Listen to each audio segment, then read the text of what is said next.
Before we start the next panel, I'll just make one more announcement. I've mentioned earlier that His Excellency Dr. Tariq Shouri and His Excellency Khaled Abdel Ghaffar will be meeting education ministers and education heads of delegation at 5:30 today. Also, His Excellency Dr. Amra Talat, who's the Egyptian Minister of Communications, Information Technology, he'll be coming back here at 5 o'clock to have another side meeting, and this is for all groups. And I hope I've got most of these right. That's the Republic of Djibouti Ministry of Telecommunications, the East Africa Science and Technology Commission, the Internet Society, the Republic of Iraq Ministry of Communications, the Republic of Kenya Ministry of ICT, the Lebanese Republic Ministry of Telecommunications, the Libyan Authority for Research, Science and Technology, Burkina Faso Ministry of Telecommunications, Sudan Ministry of ICT, the Libyan Authority for Research, Science and Technology, National Commission for Science and Technology from Kenya, Nakosti, the Rwanda Ministry of ICT, the UAE Ministry of Cabinet Affairs and the Future, and you'll all be invited upstairs on the mezzanine level at 5:30, and then after that we'll be going to take buses for the gala dinner will be ready between, they'll be ready to go from 6 p.m. So try to be between 6 and 6:30 to take us back to MENA House at the Pyramids. So we're doing well to time. Thank you very much to John McClune for keeping time. We're going to have our final panel session now, which is chaired by the former Egyptian Minister of Administrative Affairs, Dr. Ashraf Wahab, who is now the Chief Technology Officer for Microsoft. Dr. Ashraf, please give a warm welcome. And a very nice high-level panel because we have His Excellency Professor Adel Tweissi, the Minister of Higher Education and Scientific Research for Jordan. We have, thank you very much, we have His Excellency Dr. Abdul El-Essa, who is the Minister of Higher Education and Scientific Research for Iraq. We have His Excellency Professor Domingos de Silva Neto, who is the Secretary of State for Higher Education, Science, Innovation for Angola, and His Excellency Professor Amra Adly, who is the Deputy Minister for Higher Education, Scientific Research in Egypt. So a wonderful panel. We'll be looking at innovation in higher education and a little bit of talking about investing in smart universities. If we could do our best for 1 o'clock or 1:05, Dr. Ashraf, so everybody can have lunch. And if I could just finally say, when you go for lunch, please don't leave any personal belongings behind, because this room will convert to your meeting tables. And if I could kindly ask, make sure everybody's back by 2:15 to host your meeting tables, because it's a busy afternoon. The floor is yours, Dr. Ashraf. Thank you. Thank you, John, and welcome, dear ministers, your excellencies. Welcome to Egypt, and we start right away. Since we are talking about innovation and higher education, maybe the first question is about policies. It's a general question, so we'll take your points of view about it. So what are the policies that you see most urgent to make innovation happen in universities and make it of an impact on the community and on the industry? So I think it would be very beneficial to get your opinion on that. So, Your Excellency. Thank you very much. I would like to, first of all, thank the organizers of the conference. With regard to industry and innovation, these are the faces of the same coin. You can't have actually innovation without ending into commercialization, into industry. Now, and we know that the fourth industrial revolution actually hinges on 4 pillars: artificial intelligence, which ends up with industry and nanotechnology, biotechnology, and material sciences. All of them actually lead to industry. And that is why in Jordan, the government, through the Ministry of Higher Education, has taken into consideration how to deal with the needs of the 4th industrial revolution, and especially with having universities ready to encounter the needs of this revolution, especially by establishing or founding incubators, accelerators, technological incubators and business incubators, as well accelerators, business accelerators, and entrepreneurial centers. So universities are working now on founding more of these so that we create a friendly environment for innovation, so to say. Now, in addition to that, there are other non-industrial sides that we have, that we are actually also doing now in Jordan to prepare the generation to cope with the disruptive changes that result from the 4th industrial revolution, to understand the needs and to prepare also universities to face the so-called labor replacement by the fact that there are jobs that are disappearing and machines taking the roles of human beings. So that is why we also ask universities. When I say we, I mean I, the minister, as the head of the Council of Higher Education, which sets up the general policies for higher education in the kingdom. We ask universities to eliminate programs that are no more needed or in the near future will be no more needed, and create new programs and areas of specialization that the new revolution will require. Thank you very much. Thank you, Excellency. So, Your Excellency, Dr. Abdul Razzaq, would like to get your view on the policies that will make innovation in universities something going on and happening and really affecting the community. Yeah. شكرا جزيلا. حقيقة بالرغم من أن العراق كان هو الرائد في المنطقة بشأن التعليم العالي، ولكن للأسف خلال حقبة الثمانينات عندما كانت هناك الحرب العراق الإيرانية وما بعدها الحرب مع الإخوان في الدولة الجارة الكويت، ومن ثم الحصار الاقتصادي الذي طال العراق لمدة أكثر من 10 سنوات، حقيقة فقد العراق الكثير من الأكاديميين وكذلك من العلماء.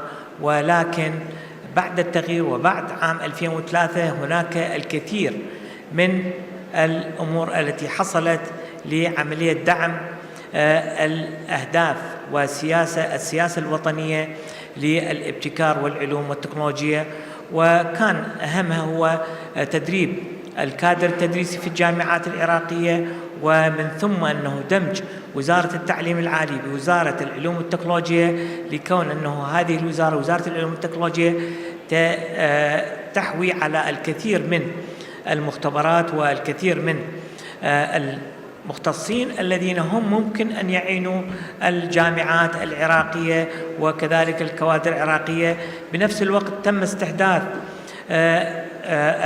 لجنة استشارية للمشاريع الصناعية، وهذه حقيقة هذه اللجنة هي تعني بالربط ما بين التعليم العالي وما بين الوزارات الأخرى، وزارة الصناعة، وزارة الزراعة، وزارة الاتصالات التي تعني بالاتصالات. وهذه حقيقة اليوم نحن نعد العدة لإعداد كوادر أو لإعداد خريجين مؤهلين أن يعملوا في هذه الوزارات، كذلك بمساعدة الكثير من المنظمات والمؤسسات العالمية، اليونسكو، آيركس، WHO. حقيقة هذه المنظمات دعمت العراق بعملية تأهيل أبنائنا الطلبة ليكونوا قادرين على العمل في مختلف التخصصات وعملية خلق أعمال لهم، بالإضافة إلى أنه اليوم حقيقة العراق انفتح بشكل وبآخر عندما كانت هناك وزارة التعليم العالي تعني بالخيمة لكل الجامعات الحكومية والأهلية، ولكن الآن نعمل على منح الجامعات الاستقلالية، وخاصة بدأنا جامعة عريقة، جامعة تكنولوجية، وكذلك اليوم وفي هذا العام ستكون هناك جامعة أخرى تمنح استقلالية، بالإضافة إلى الجامعات الأهلية. اليوم لدينا علاقة وطيدة ما بين الجامعات الحكومية والأهلية، والتي هي ستكون حافز وداعم إلى التعليم العراقي. اليوم لدينا تقريبا أكثر من 700 ألف طالب في أروقة الجامعات، وكذلك لدينا برامج كثيرة لتأهيل الطلبة ولمستقبل العراق بالتعليم العالي وكذلك التعليم التقني. شكرا جزيلا. Thank you very much. Your Excellency, Professor Domingos, what about Angola? Thank you very much for the organizing committee and the authority of Egypt for all facilities and warm welcome. In Angola, the situation is quite different because in practice we are at the start, just at the start. We have at the moment still having a big distance between universities and enterprises. And our challenge actually is to strengthen and to improve this environment. We have lack of human resource and even many gaps in research activities. But we think that if we will improve this linkage between university, for instance, we are working on the program that we will connect students to give them the possibility to write their works in the environment of enterprises. Next month, we will hold the first time in Angola one workshop that we call the agenda of business sector and the agenda of science, exactly to establish the common problem, and so we could readdress the research activities of university to society, to enterprise, to business sector. Thank you. Thank you very much. Dr. Amr? First, I'd like to thank all the organizers of this wonderful event. Okay, let me just start by saying it makes a difference what is the perspective of higher education. In my opinion, higher education is an industry rather than a service, an industry that should support the national economy and national GDP, probably on two parallel tracks. First of all, we have to look at the service is actually, or the product is the graduate, not the education.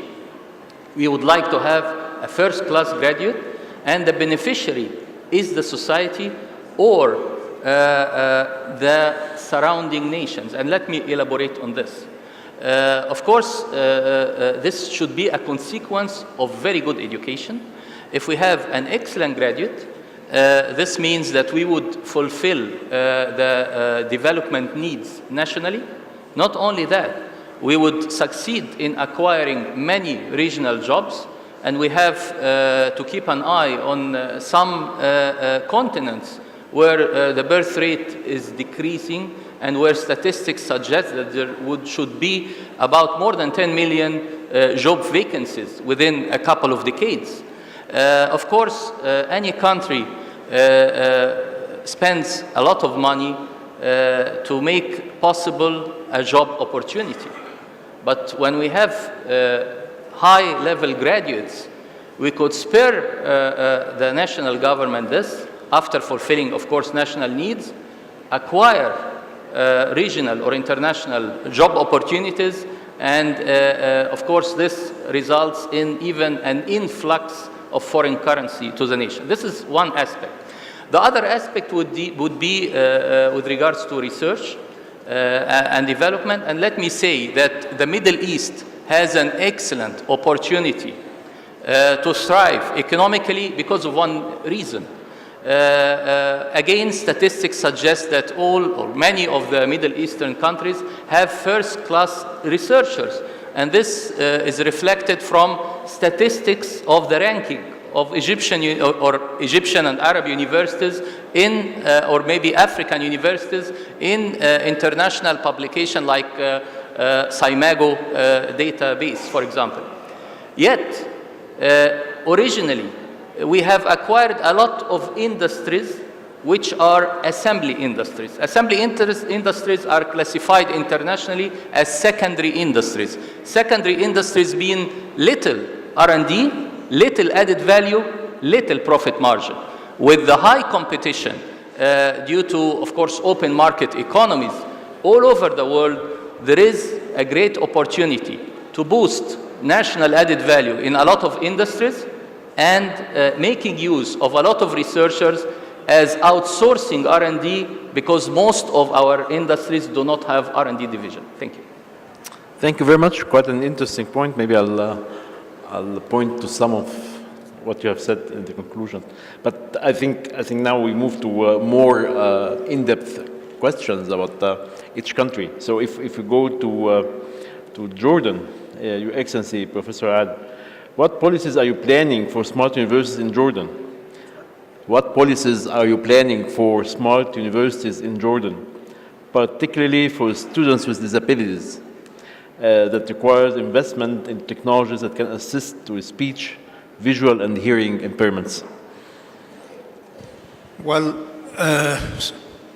the smart university takes into consideration not only the needs of the impaired people, the needs of people with special needs, as those whose rights are actually stipulated in a law in Jordan, which is the law for the people with special needs.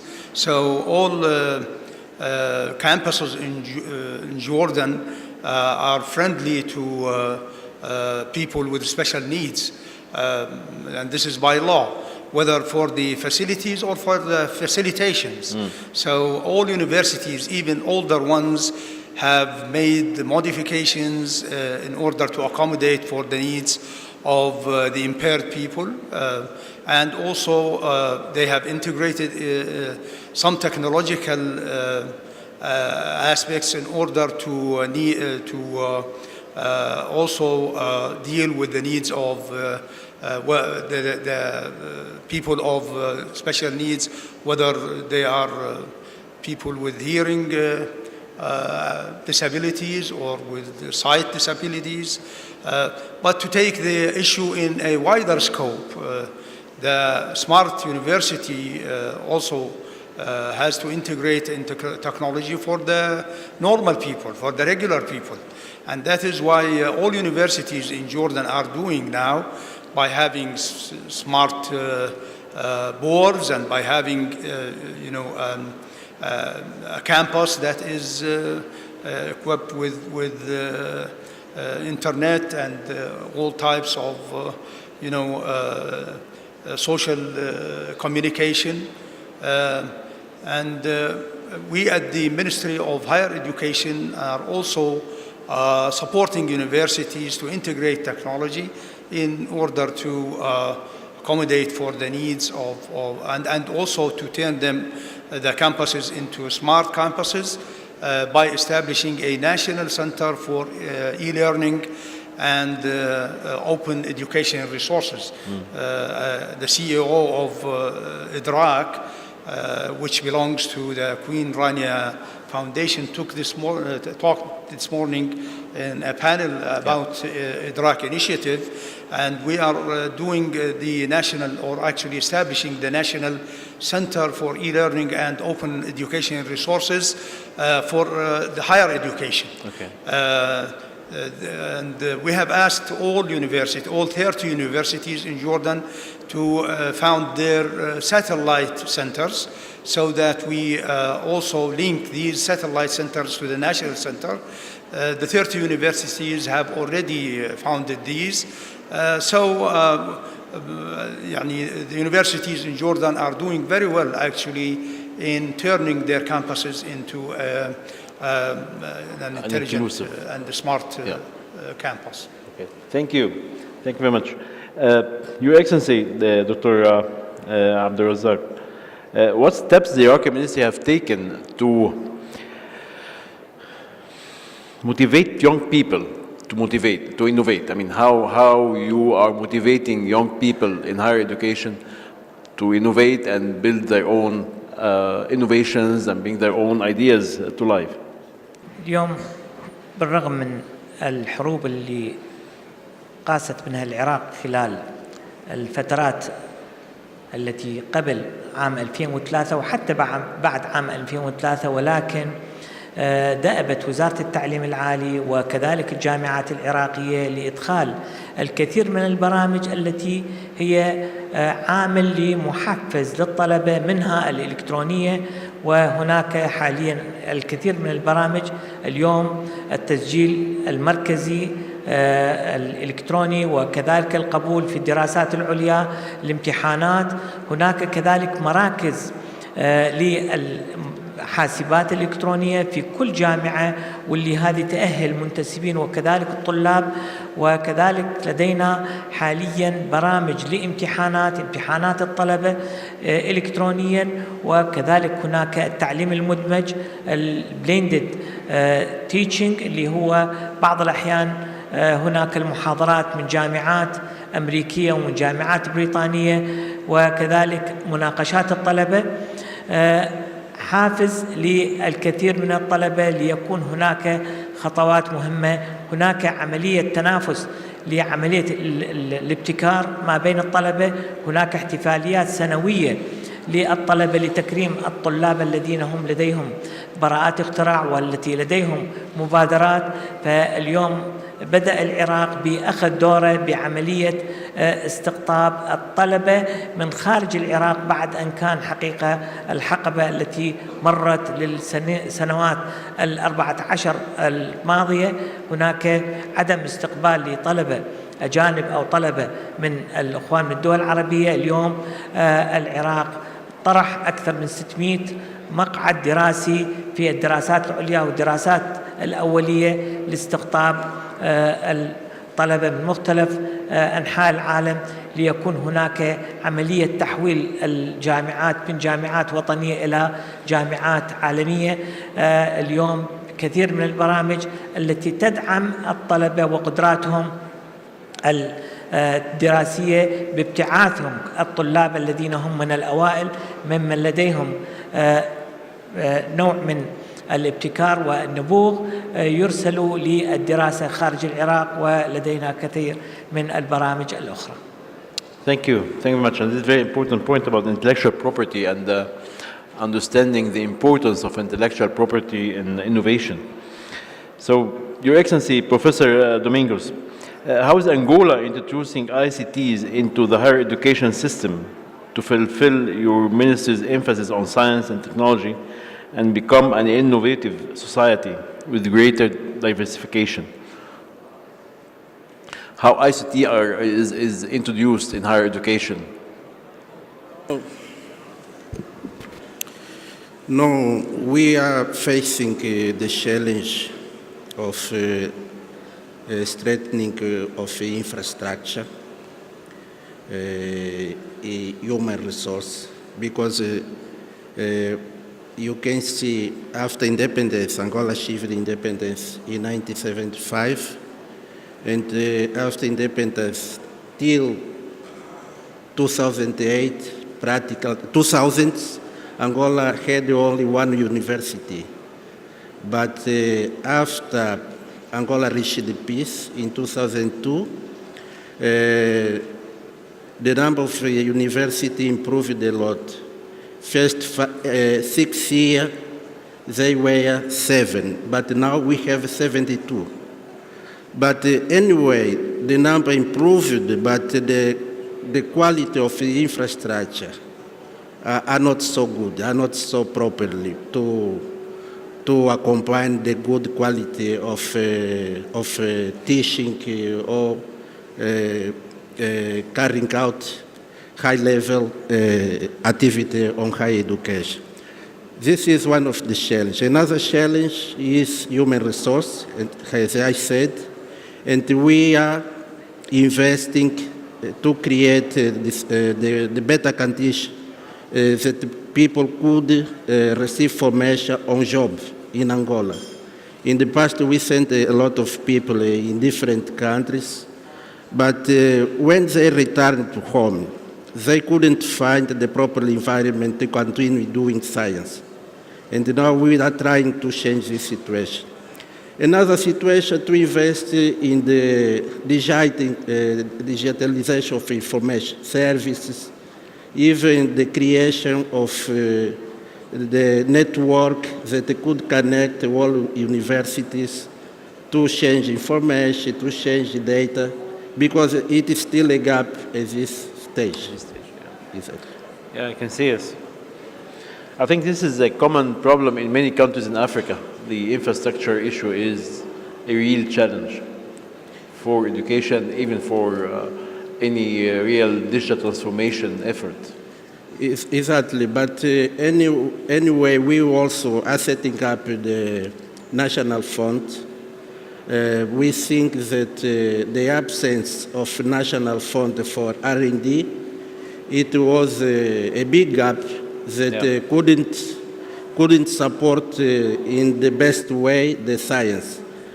Probably from next year it will be created, and the support of R&D that could be aligned to innovation, probably the environment will be much better. Okay, thank you. Professor Amr, can you update us on investment in universities in the administrative capital, and how partnering with international universities will boost scientific research in Egypt and thus contribute to your strategy of creating the Egyptian Learning Society? Okay.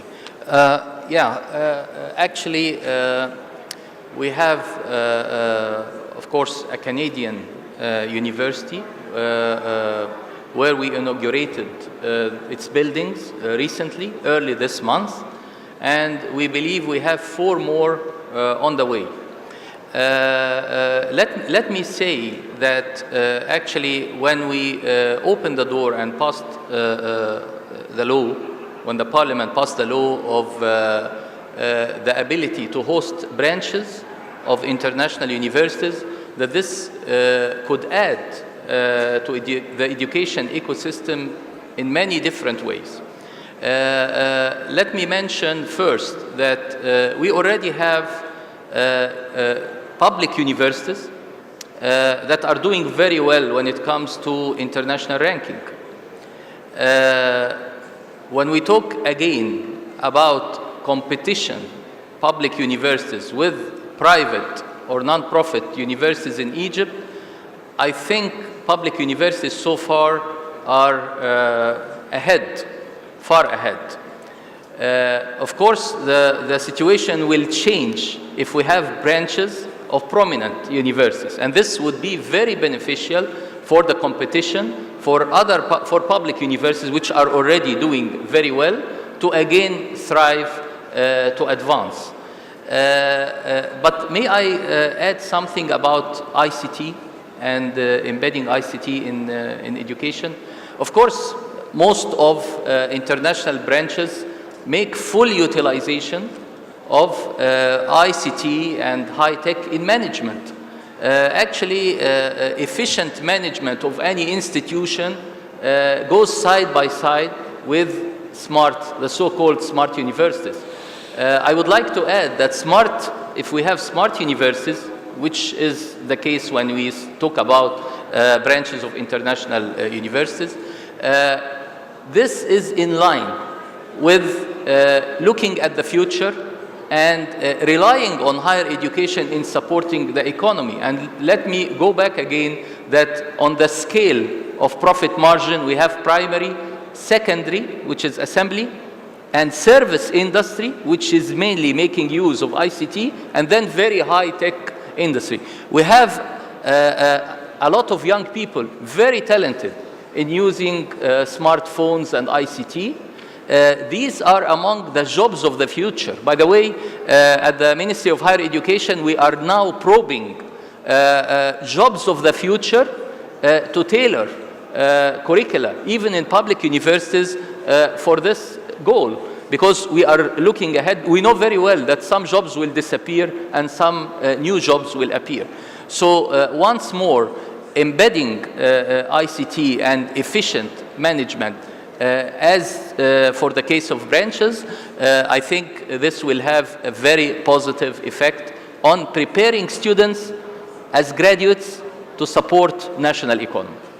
This is a very interesting point when we talk about competition, because we bring the international universities, they have their staff, they have their curriculum, the way of teaching, but then also when we talk about research, research means funding. So someone should pump some money in funding research.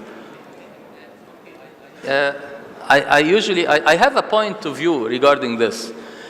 You see, first of all, in Egypt, we passed a very important law, which is the law of research and innovation incentives. This law has passed, and now it is possible for public universities, for the very first time in history, to establish companies based on research outcomes, or even have equities, or even have shares with business angels, whatever.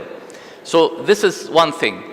Okay, we have also the STDF, Science and Technology Development Fund, which has, of course, a lot of funds to support R&D. But let me tell you, in my opinion, it's not the problem of funding. It's the problem of building trust with the industry. If you can demonstrate to the industry that there is a return on investment for every dollar spent on R&D, I think many businessmen who are suffering competition due to open market economy with foreign products that are, of course, troubling them in sales, will be willing to pump money. The idea is the government should set seed funds and document using media success stories to persuade businessmen to pump money. I think now, because of the open market economy, industry people are very well prepared to support R&D for their own good. Thank you. Yeah, that's a good point. And I come from research, so that's why I'm interested in this. But then it's a chicken and egg all the time. I mean, the researchers don't have money to start to prove that they are good, and the industry does not trust them. And industry, if it's assembly industry, they don't have R&D, they don't need R&D. It's a kind of a mix that you have to solve. But I think Professor, His Excellency Professor Adel has a point to add here. Actually, in 2008, I became the Secretary General of the Higher Council for Science and Technology in Jordan. Okay. And this is the council that is responsible for setting up the general policies and providing fund for research in Jordan. And now, under the umbrella of the Ministry of Higher Education and Scientific Research, we also have a fund that we are transforming now into a fund to support R&D and innovation. Now, when I became the Secretary General of the Higher Council at that time, I thought that funding was the problem for research in Jordan. And by the way, the fund that works under the umbrella of the ministry gets 1% by law, 1% of the net profit of shareholding companies in Jordan every year. So when you know that the net profit is about 1.5 billion JDs, that is about $2 billion, this makes a lot of money every year. So I came to the conclusion at that time that the problem was with capacity building rather than with funding. The capacity and the skills of researchers needed development even in writing proposals or in knowing the international and the foreign organizations that provide funding for research. So we started, a skill development and capacity building program by which researchers were able to have their own funding from international organizations rather than from national ones. Yes. I don't know if any from the panelists would like to add something about research and research funding. Yes. Well, in our situation حقيقة اليوم احنا لدينا الكثير من المشاكل، البيئة، الاقتصاد، الصحة. فاليوم احنا دفعنا انه الريسيرش في كل الجامعات العراقية وكذلك في العلوم والتكنولوجيا بدعم هذه القطاعات بحل مشاكل بيئية، حل مشاكل اقتصادية، حل مشاكل صحية. فاليوم عندنا البحوث اللي هي تجرى في قطاع التعليم العالي، إذا كان بحوث دراسات عليا وإذا كان بحوث أكاديمية، فهي لخدمة المجتمع العراقي. وكذلك احنا سألنا باقي الوزارات شنو المشاكل اللي عندهم. الوزارات بصراحة كذلك كل وزارة لديها المشاكل. فهذه حقيقة صارت عندنا فد بنك من نقول أنه المشاكل اللي ممكن أن تكون هي عبارة عن بحوث أو تكون عندنا مشاريع بحثية إلى طلبة الدراسات العليا. Professor Domingos? Just to add that now the scientific and academic community in Angola is in big expectation because the formed model, I can say, the world model failed. But at this stage, we will have only one fund at the same time that we respond for R&D and innovation. Okay. Okay, I'll just mention two statements. The first statement is when there is confidence. I know only one Egyptian institution that signs 70 million Egyptian pound worth of contracts every year with the industry, apart from research funds. This is one thing.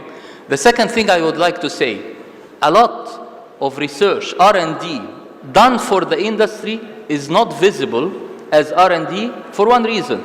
We have industries that are 20 years old, 2 decades or 3 decades old, that we are boosting their added value for profit. Okay, we are reinventing wheels. We are deciphering secrets that were never made available to us. Deciphering those secrets result in a lot of profit to the industry, yet do not rank to be published or patented. They have been patented before, but the secrets are withheld from us. Thank you. Thank you. Thank you very much. I think for the sake of time, I'll summarize what we were talking about in this session. So I think all of us, we believe that higher education is where innovation starts and where we bring innovation to life and where we create our entrepreneurs for the future and where we can solve our community's problems and issues. Higher education means the graduates, the undergraduates, and the graduates and researchers. There is a common consensus that there are new jobs that will be created, old jobs that will be disappearing maybe soon.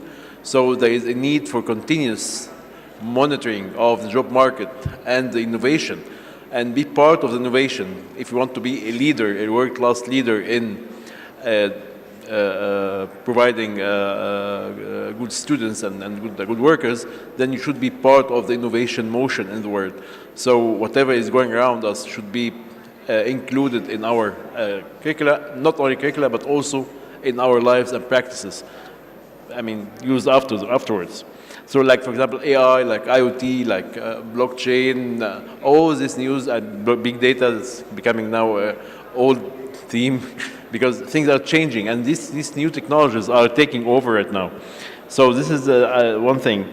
Intellectual property rights is a very important topic that we have to focus on when we really interested in fostering innovation and promoting innovation, because without IPR, people are not willing to innovate and to create new products and to create disruptive models for doing business. Still in many countries, we are facing challenges regarding funds for infrastructure, or even geographically there are problems for infrastructure. And infrastructure is the core for using ICT, and ICT is becoming the core of the fourth revolution, industrial revolution in the world. So this is a challenge that we should address in different ways. Human resources is another thing, and some policies also may stop or block your innovation, especially when you talk about moving to the cloud and using public cloud, which is the main tool now for innovation. So you have to rethink how to use the cloud in a responsible way, so you can at least get the benefits of using new technologies and create your own disruptive models. One thing to add about Microsoft, because we have the For Africa initiative in Microsoft. This is an initiative that has been created to promote innovation in Africa from skills point of view and from the innovation cycle point of view, and finally from bringing this innovation into the world of business at the end. So I think Can I say it? okay, we are on the I'm sorry about that. So do you have a minute? Oh, okay, so. Behind every great achievement, every triumph of human progress, you'll find people driven to move the world forward. People finding inspiration where it's least expected. People who lead with their imagination. But in an increasingly complex world, we face new challenges. And sometimes it feels like we've reached our limits. Now, with the help of intelligent technology, we can achieve more. We can access information that empowers us in new ways. We can see things that we didn't see before. And we can stay on top of what matters most. When we have the right tools and AI extends our capabilities, we can tap into even greater potential. Whether it's a life-changing innovation, being the hero for the day, making a difference in someone's future, or breaking down barriers to bring people closer together. Intelligent technology helps you to see more, do more, and be more. And when your ingenuity is amplified, you are unstoppable.